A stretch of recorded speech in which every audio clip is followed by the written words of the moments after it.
existe um limite, irmãos, e o limite é o seu limite. O mais importante é nós andarmos no nosso limite.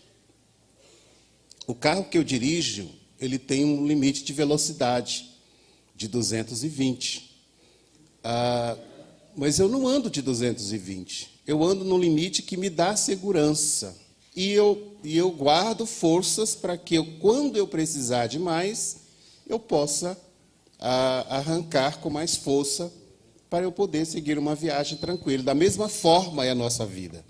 Você tem um potencial de 220, mas você anda a 100, anda a 120, às vezes 140, 150. É o limite que você tem, mas você precisa reservar forças para quando você precisar, você possa também arrancar. É como um atleta que sai à corrida.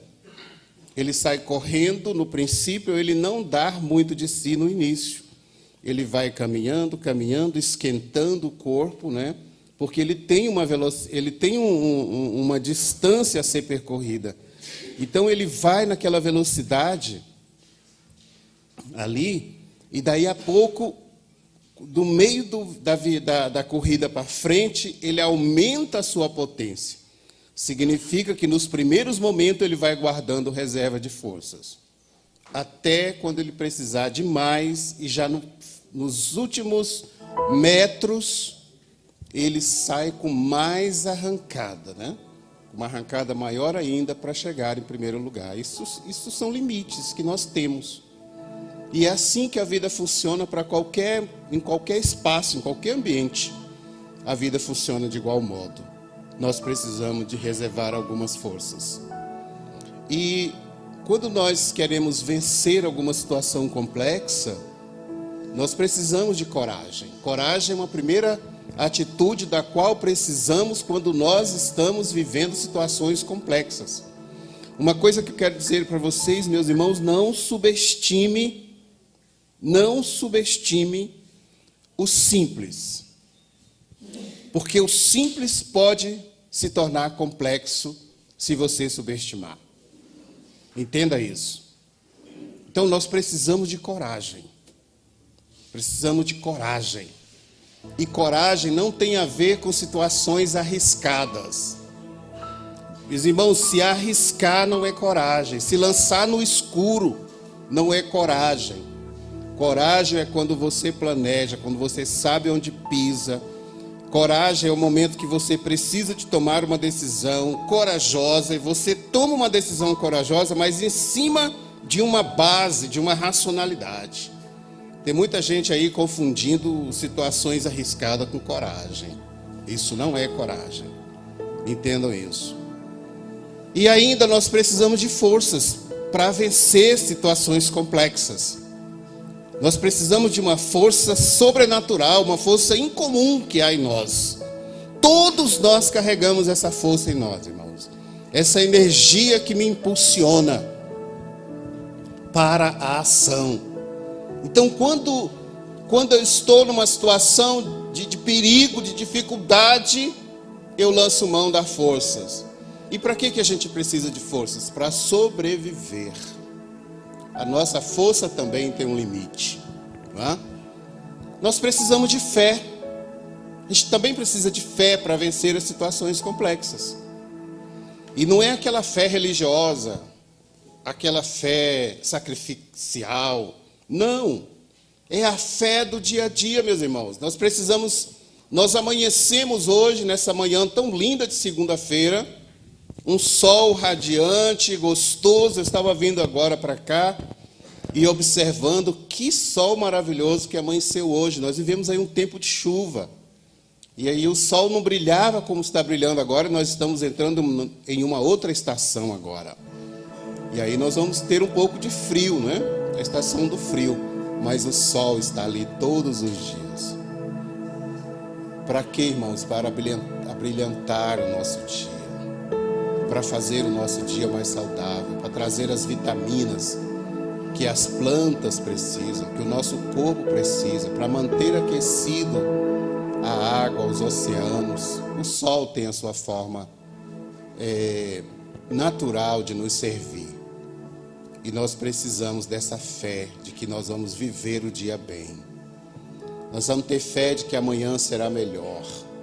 Nós vamos ter fé de que nós vamos vencer as dificuldades.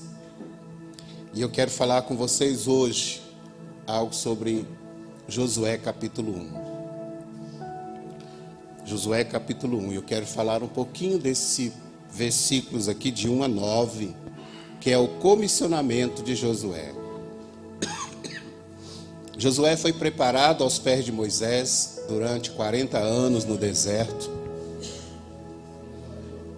Josué foi alguém que Deus comissionou, Deus chamou, na verdade, quando falou com Moisés, diz assim: Moisés, reparte 50% da tua unção com Josué. E Deus já estava preparando um substituto. Meus irmãos, Deus ele vai nos usar, Deus usa cada um de nós no seu tempo, e a vida é curta. E por vivermos uma vida curta, irmão, nós precisamos avançar.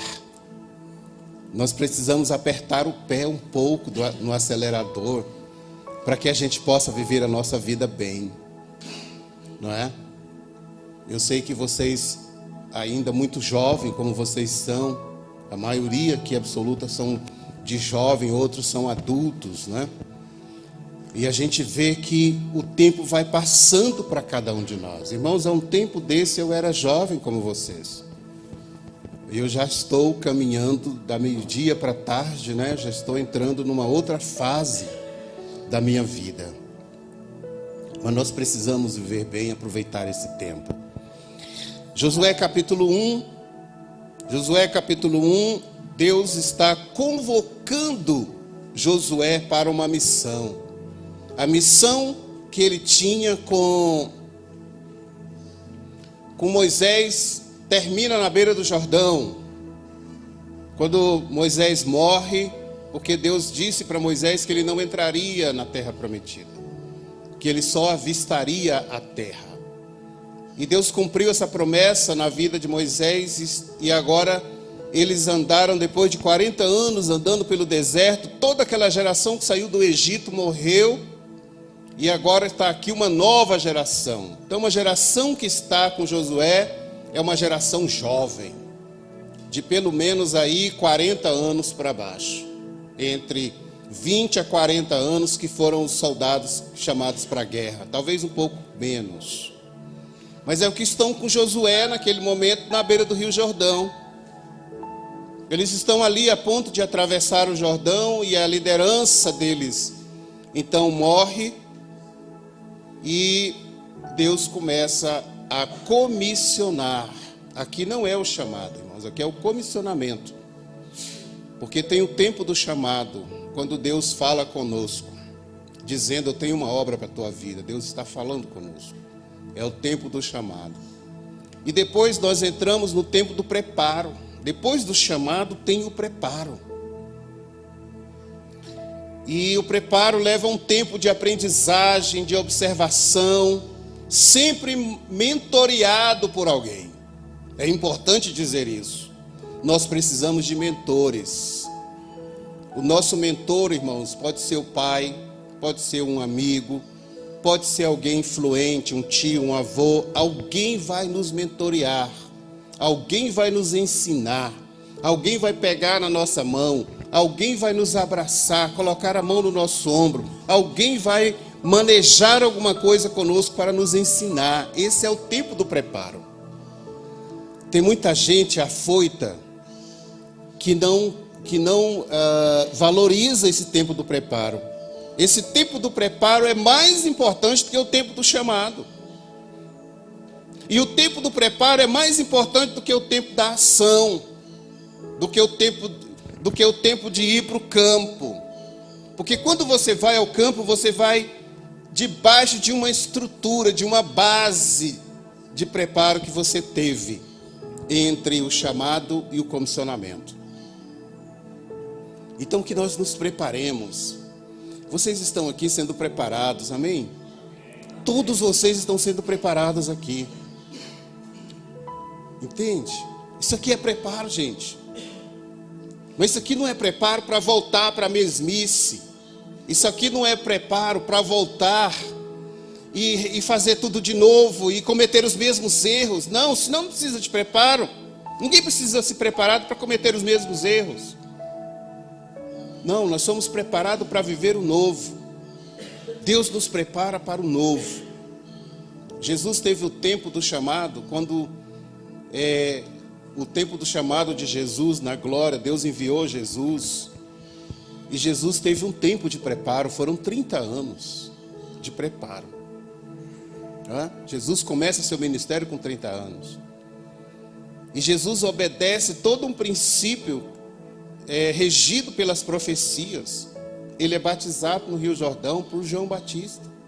João Batista diz: olha, eu que teria que batizá-lo, você vem a mim. Ele diz: faça assim para que se cumpra as Escrituras. E João batizou Jesus. Ele se submeteu. E o tempo todo Jesus foi mentoreado por Deus. Ele falava com Deus o tempo todo, porque ele estava sendo mentoreado. Amém? O apóstolo Paulo, outro que foi mentoreado por Gamaliel. Os apóstolos de Jesus que foram mentoreados pelo próprio Jesus. O tempo de preparo, meus irmãos, exige mentoria. E depois, quando você vai para o campo, você ainda volta para seus mentores. Por alguma coisa que você não aprendeu, alguma decisão que você precisa tomar lá no campo. E você volta para os mentores. Eu lembro que eu converti, a minha conversão foi em 1984. Talvez alguns de vocês nem estavam vivos, nascidos. Mas em 84 eu me converti, eu tinha 15 anos na época. E, queridos, foi um tempo de preparo na igreja. Eu casei em 89, vim para Goiânia em 92. Em 92, Deus confirmou o meu chamado para o ministério. E eu lembro exatamente em fevereiro de 1992, estava em Goiânia, recém-chegado, estava em um congresso. E naquele congresso Deus falou comigo. Deus falou comigo que eu seria chamado para a obra. Em 93 eu comecei o tempo de preparo. Foram 4 anos no seminário, fazendo teologia. Depois eu fiquei mais 2 anos sendo mentoreado, para depois eu ser consagrado, ordenado a pastor. E aí a gente vem no tempo de preparo, e quando eu comecei a pastorear, eu pastoreei 5 anos, mentoreado por um pastor. E quando eu saí do ministério, eu fui para uma outra igreja, sendo mentoreado por outro pastor. E o tempo todo eu tenho mentores. Quando eu preciso de algo, eu tenho pessoas com quem eu converso, sobre tudo e todos, sobre os meus pecados, sobre os meus segredos. Eu abro meu coração, porque eu quero viver em paz, eu quero viver bem. Eu respeito a mentoria, por isso que eu estou dizendo isso para vocês. Isso aqui é um tempo de preparo, irmãos. Deixa eu dizer algo para você. Cada pastor que vem aqui, irmãos, bebe da fonte. São homens experientes, são homens com uma missão. Aprendam com eles, aprendam com esses homens que vêm aqui. Aprenda com o Gil. Pastor Gil, um coração enorme. Aprende com esse homem e aproveita esse tempo daqui. Sai daqui para uma missão, cara. Sai daqui para uma missão.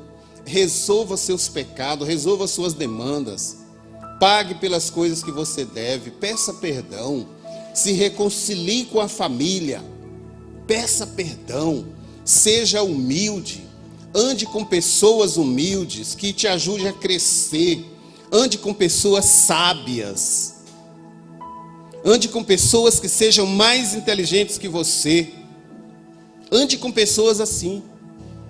Porque se você é o mais inteligente da mesa, está na hora de sair da mesa. Selecione melhor os seus amigos, com quem você quer andar. Selecione as pessoas com quem você vai abrir o coração. Entenda, não abra o coração para todo mundo, nem todos estão preparados para ouvir as suas demandas.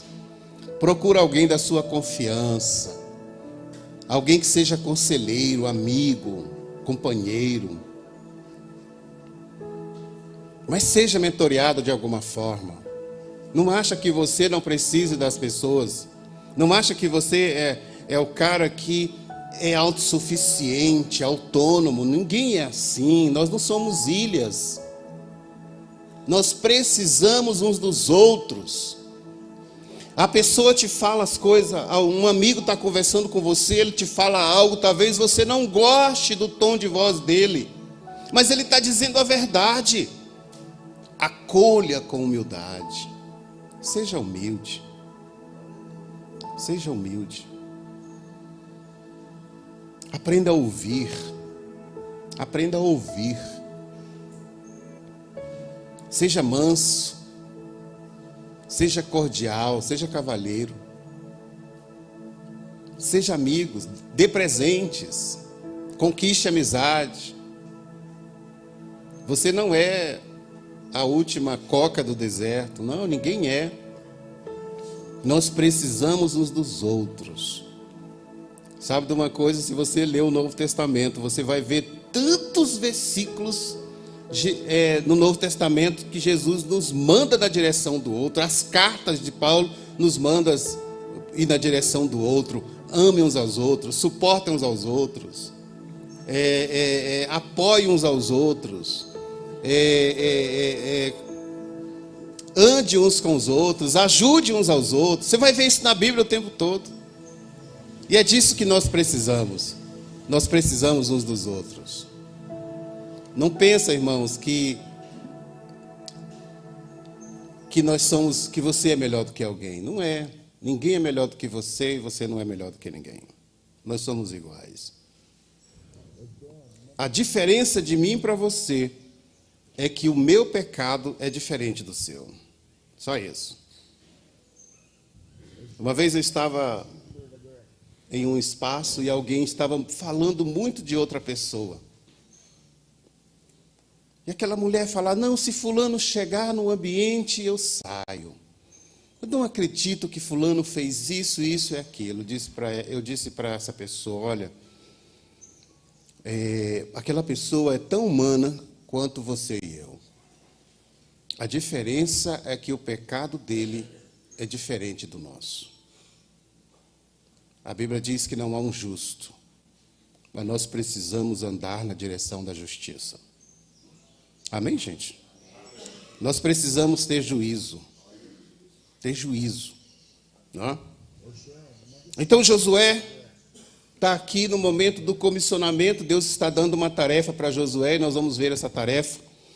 E deixa eu dizer algo: antes de Deus pedir uma tarefa para você, Ele vai pedir algo de você primeiro. Antes de Deus te entregar alguma coisa, Ele vai requerer algo de você em nível de pessoalidade, da sua pessoalidade. Deus vai pedir que você mude alguma coisa. Deus vai chamar a atenção de você para algo que é fraco em você. Deus vai chamar a atenção para uma fraqueza sua. Vamos olhar isso aqui em Josué, como Deus faz. Verso 1. Depois que Moisés, servo do Senhor, morreu, Deus disse ao ajudante de Moisés, chamado Josué, filho de Num: o meu servo Moisés está morto. Agora você e todo o povo de Israel se prepare para atravessar o rio Jordão e entrar na terra que eu vou dar a vocês. Como disse a Moisés, eu lhes direi toda a terra que pisarem. Aliás, como eu disse a Moisés, eu lhes darei toda a terra que pisarem. Os limites dessa terra serão os seguintes: ao sul, o deserto; ao norte, os montes Líbano; a leste, ao grande rio Eufrates, toda a terra dos heteus; e a oeste, e ao mar Mediterrâneo. Você nunca será derrotado. Amém? Diga para o seu irmão: você nunca será derrotado. Amém? Diga para você: eu nunca serei derrotado. E aí diz: eu estarei com você da mesma forma como eu estive com Moisés. Nunca o abandonarei. Diga para o seu irmão: olha, Deus nunca vai te abandonar.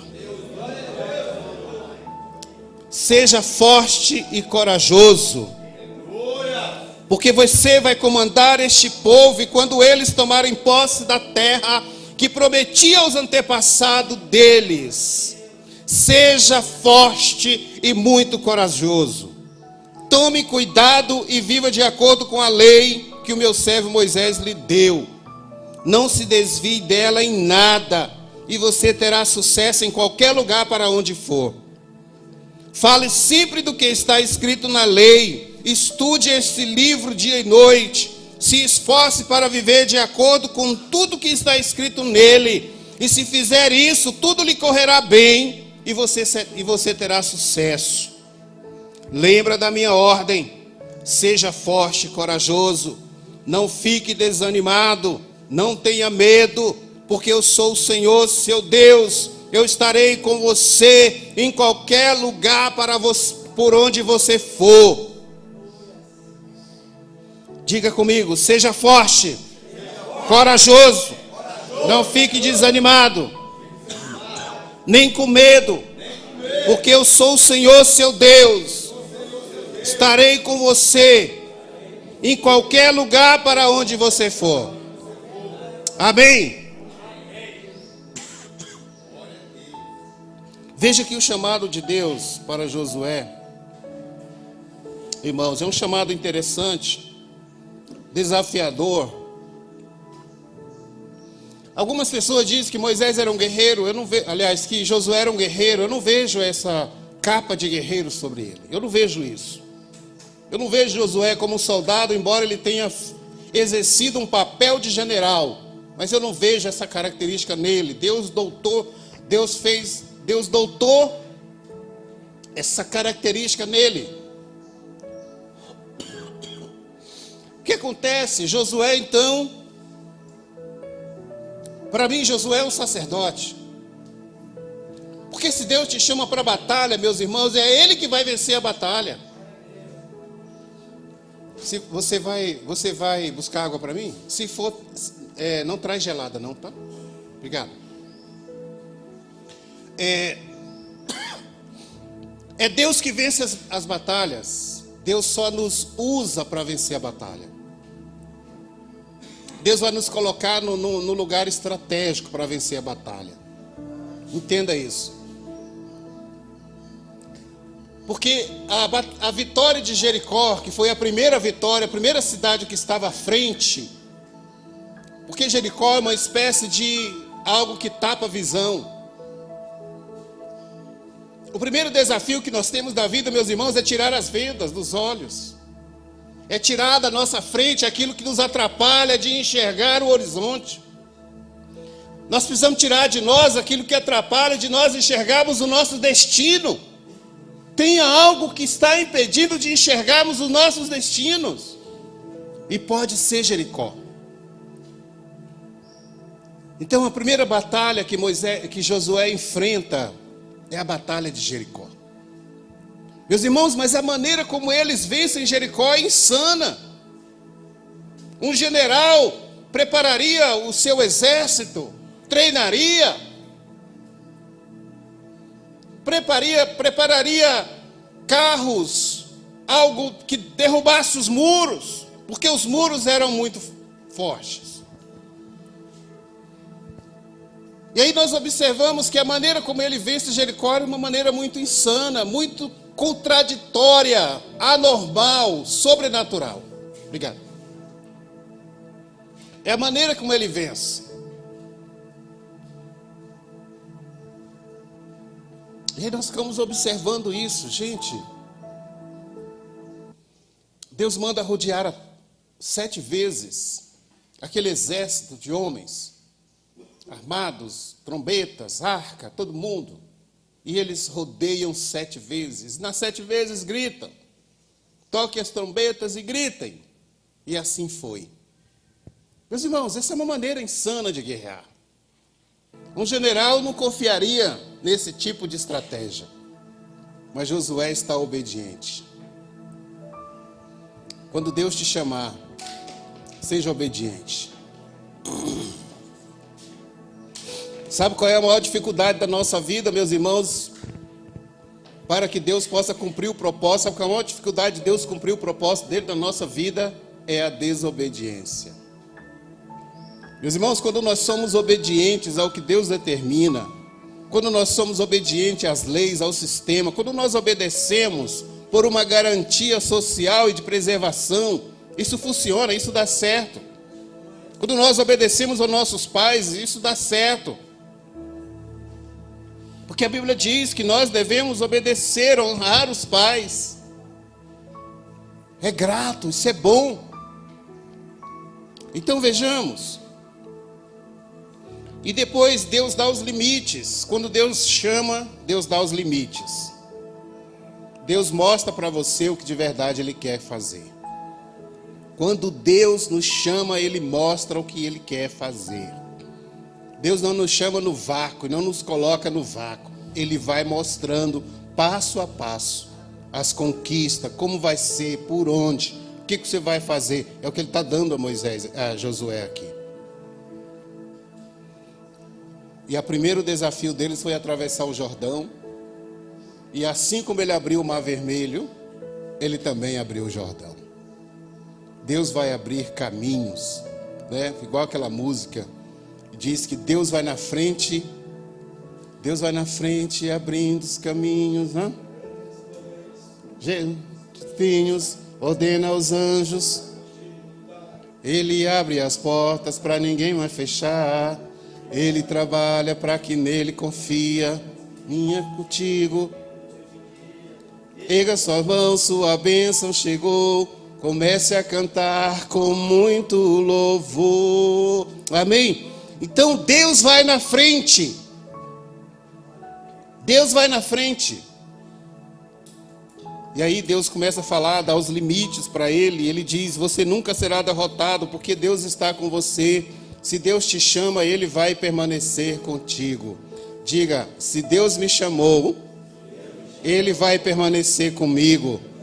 Fala para o seu irmão, se Deus te chamou, Ele é fiel para permanecer contigo.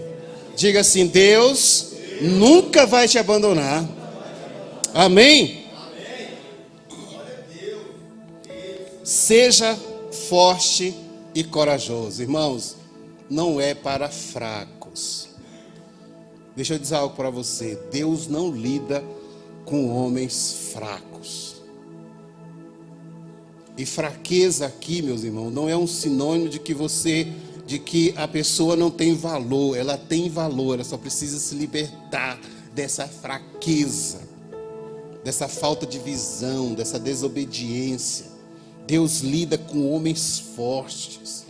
E forte aqui, meus irmãos, não é no vigor físico.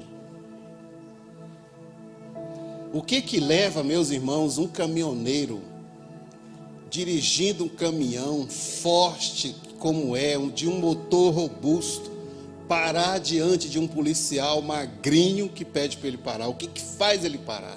Não é? Você que já foi caminhoneiro, né? É a obediência. Porque o caminhão, talvez até o motorista seja mais forte do que aquele policial. Então Deus não está falando de fortaleza de braços. Deus está falando de autoridade. Nós precisamos ser fortes, meus irmãos. Porque a palavra que gera de um homem forte, um homem determinado, um homem compromissado, um homem que sabe os seus limites, um homem que entende, sabe qual é o seu destino. E quando esse homem lida com tudo isso, com quem ele realmente é, ele se torna forte. Amém? Deus precisa de homens fortes, homens que tomam decisões, homens que tenham coragem, homens que assumem, que batem no peito, que trazem responsabilidade para si, homem que entrega resultados. Meus irmãos, se nós queremos alcançar o sucesso, Se nós queremos alcançar, se nós queremos alcançar graça de Deus, Deus nos colocou nessa terra como homens fortes. Muitas vezes a gente vê homens musculosos, mas não são fortes. Eles têm um vigor físico, mas não são fortes. E nós precisamos ser fortes na atitude, forte em conhecer a si mesmo. Quanto mais você se conhece, mais forte você fica. Quanto mais você reconhece suas fraquezas, mais determinado e forte você é. Quando você toma decisões ousadas, quando você tem atitudes ousadas, você demonstra a sua fortaleza de um homem competente, de um homem arrojado, de um homem que é capaz de superar os seus próprios limites. E aí a gente vê, meus irmãos, Deus está falando com Josué, dizendo que ele tem que ser forte, porque Josué tinha uma fraqueza. Deus está dizendo: olha, não vai ser fácil para você. Essa tarefa não é uma tarefa fácil. E eu quero dizer algo para você, que Deus nos colocou nessa vida, mas Deus está dizendo o tempo todo para nós que não vai ser fácil. Você precisa ser forte, porque vai ser dolorido, vai ser difícil. Há um preço a pagar. Para viver, meus irmãos, nós temos que pagar um preço da obediência. O preço, meus irmãos, de vencermos a nós mesmos. A coragem de encarar a realidade.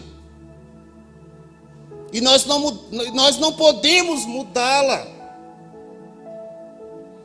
Você pode mudar a si mesmo. Você pode mudar as suas atitudes.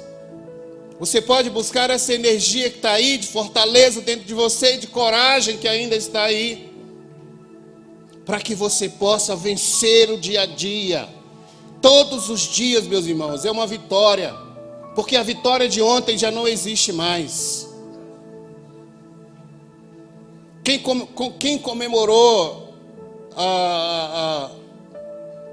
o campeonato do Palmeiras, comemorou ontem. Hoje já é outra briga, já é outra luta. Semana que vem já começa outra coisa. Entende? Quem comemorou do São Paulo, né? São Paulo? Isso. Quem comemorou, meus irmãos, comemorou. Entende? Mas daqui a um ano você não pode ficar olhando para trás querendo comemorar a glória do passado. O que passou já passou. Nós precisamos agora pensar em um novo campeonato. Nós precisamos pensar agora numa outra vitória. A vitória que Deus me deu semana passada já passou. A bênção que eu recebi de Deus semana passada já foi. Nós vamos nos preparar para que vem. Porque é para o futuro que nós estamos caminhando. É para uma nova vitória. É na novidade de vida, meus irmãos. É todo dia. É todo dia. Então, não seja fraco. Deus está falando para Josué: não seja fraco, Josué, seja forte, seja corajoso. E ele diz ainda: não tenha medo. Não tenha medo. Meus irmãos, está aqui um sentimento que muitos de nós, está aqui um sentimento que treme as pernas, está aqui um sentimento que nos paralisa, é o medo. E aí a pergunta é: será que Josué era tão medroso assim para Deus dizer para ele não ter medo? Então Deus vai mexer com nossa emoção. Deus vai mexer conosco. Deus vai falar das nossas fraquezas. Deus vai falar daquilo que nós precisamos adquirir para seguir adiante. Diz: não vos lembrei das coisas passadas, nem considereis as antigas. Sigamos para o novo. Amém, gente? Já passou. Pastor, mas eu já fiz muita coisa. Já passou. Nós estamos aqui num tempo de preparo. Nós estamos aqui num tempo de preparo. Diga para o seu irmão: você está aqui num tempo de preparo, meus irmãos. Fala para ele, você está num tempo de preparo. Seja obediente, seja forte, seja corajoso. Então o que acontece é que o medo é um sentimento que cada um de nós tem experimentado. Todos nós experimentamos o medo. Se você fizer uma busca na internet, a palavra medo você vai encontrar muitas fobias que nós seres humanos enfrentamos. As pessoas vivem com medo. A pandemia causou um medo na população mundial. Todas as pessoas do mundo ficaram com medo. Tudo girou em torno dessa pandemia. Foi o tempo que eu recebi mais ligação das pessoas querendo atendimento, porque estavam com medo. Então, o medo, meus irmãos, a gente precisa lembrar que ele pode ser bom e o medo pode ser ruim. Existe uma linha que nós precisamos ter medo. Nós não podemos ter medo para baixo, nem medo demais é prejudicial. Existe um medo que nos protege. É o medo do limite, do desconhecido algumas vezes. Isso é o limite do meu medo. Mas vejamos, todos nós conhecemos esse sentimento que a gente pode chamar de ansiedade. É um medo ansioso, é um medo patológico. É um medo, meus irmãos, que demanda uma atenção. Nós vamos tomar cuidado com esse excesso de medo. E poderíamos chamar também daquilo que mexe com a nossa estrutura. Porque o medo no limite, ele traz um alerta. Nós vamos nos alertar acerca do medo. Ora, se nós não tivéssemos medo, alguém chegaria na beira de um abismo e simplesmente se lançaria. Mas por que você não se lança de abismo abaixo? Por causa do medo, porque o medo aí é protetivo. Então existe um medo que me protege, mas medo demais, aí já é fobia, já é patológico. Cuidado com isso. Então vejamos que o medo pode ser uma coisa ruim, mas também pode nos paralisar, nos consumir a nossa vida. É o lado ruim do medo. Então qual é a consequência de se ter medo? Deus está falando com Josué. Josué, não tenha medo, porque qual é a consequência disso? Meus irmãos, Josué ia entrar em batalhas, era desafiante, com jovens ao seu lado, conquistar nações, entrar nos princípios de Deus para conquistar, e isso não se poderia ter medo. E as consequências desse medo, a divisão. As pessoas estavam divididas. Inclusive, estavam considerando a possibilidade de apedrejar Josué e Calebe. Vocês sabem que daquela geração que saiu do Egito, quem chegou no Jordão foi somente Josué e Calebe. Por quê? Porque Josué e Calebe tinham uma visão diferenciada quando eles foram espiar a terra. Os outros 10 voltaram dizendo que não era possível. E ele volta dizendo, é possível. Nós vamos conquistar essa terra. Josué tinha uma visão de conquista. Nós precisamos ter uma visão de conquista como Josué. E aí o que acontece? Que há uma divisão, o medo divide. O medo traz desconfiança. Se é paralisante, o medo traz desconfiança. Quando nós estamos com medo, a tendência é desconfiar. Nós ficamos céticos das opiniões dos outros e duvidamos dos motivos dos outros por causa do medo. O medo traz desconfiança. O medo traz desunião. Quando se está com medo, irmãos, o medo divide até aquilo que mais nos une, porque as opiniões se dividem, as pessoas entram numa rota de desunião. O medo traz deslealdade, quem é leal fica desleal, porque o medo nos faz perder o respeito e a consideração pelos outros, que não compartilham do nosso medo. O medo pode tornar uma formiga um monstro muito grande, né? A minha filha ontem à noite batendo veneno no quarto dela, porque disse que tinha moscas no quarto dela à noite. Aí de vez em quando aparecem umas baratas. Eu não entendo como é que alguém pode ter medo de barata. Alguém aqui tem medo de barata? Sério? Eu não entendo como é que alguém pode ter medo de barata. Um negocinho daquele que não faz nada para ninguém. Como é que se tem medo? Fala sério, gente.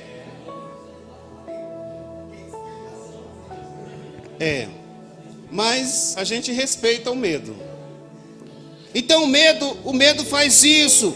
O medo faz a gente olhar para trás ao invés de ir para frente. O medo nos faz viver com limitadas bênçãos em vez da fé. O medo nos faz viver com divisão no amor e na amizade.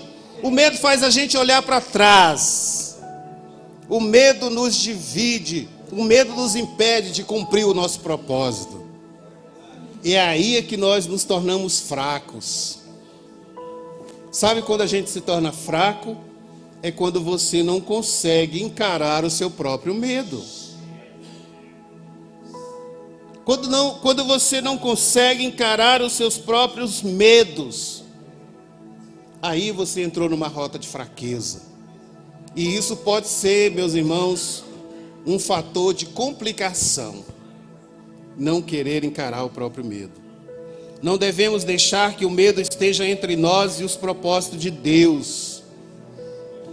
Devemos manter os olhos sobre a nossa missão, nossos olhos em Deus, com o poder de Deus. Não há realmente nada para temer. O medo amarra, é uma das ferramentas favoritas do diabo, é impor o medo. Ele usa o medo para nos impedir de seguir e fazer a vontade de Deus para as nossas vidas.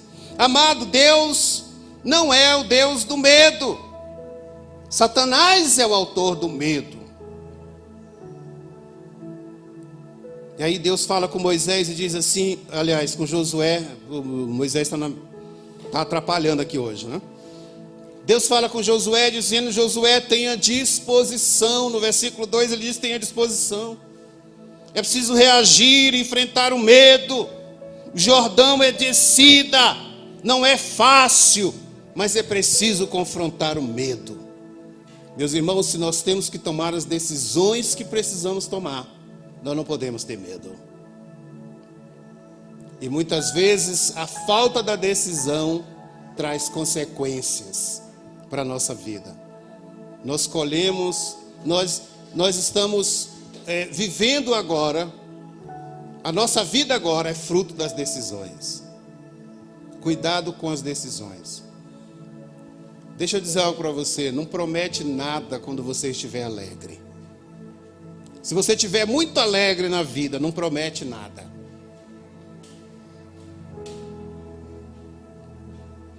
E quando você estiver triste, não tome decisões. Nunca tome decisão quando você estiver exaltado, com raiva. Eu vou fazer, porque ela vai ver, eu sou homem. E aí nós queremos tomar decisões na hora da raiva. E para encerrar, deixa eu dizer algo, não há limites. Enquanto o medo diz que você não pode, Deus é quem determina os seus limites. Como criança que não teme porque está com a mãe, não precisamos temer se Deus está conosco. Há uma presença de Deus em nós. Ele diz para Josué, eu estarei contigo dia e noite, eu não te abandonarei. E nós precisamos da coragem, porque o medo é uma mentira do inimigo. A coragem é uma virtude concedida por Deus ao líder. Você é um líder que Deus está preparando. Não fale o que você teme, e sim o que Deus diz. O que Deus está falando com você, o que Deus está te dizendo. Não tenha medo, porque Deus é contigo. Ele está contigo, Ele te entrega a palavra, a presença dEle, a palavra dEle, os princípios de Deus está em nós. E por isso nós devemos não ter medo. Eu quero desafiar você hoje a abandonar o medo, a sair da zona de medo. Amém? Eu quero que você fique de pé para a gente orar. De 2 em 2 aí, ou 3, nós vamos orar. E nós vamos orar, queridos. Ore pela vida do seu irmão, para que Deus possa tirar o medo.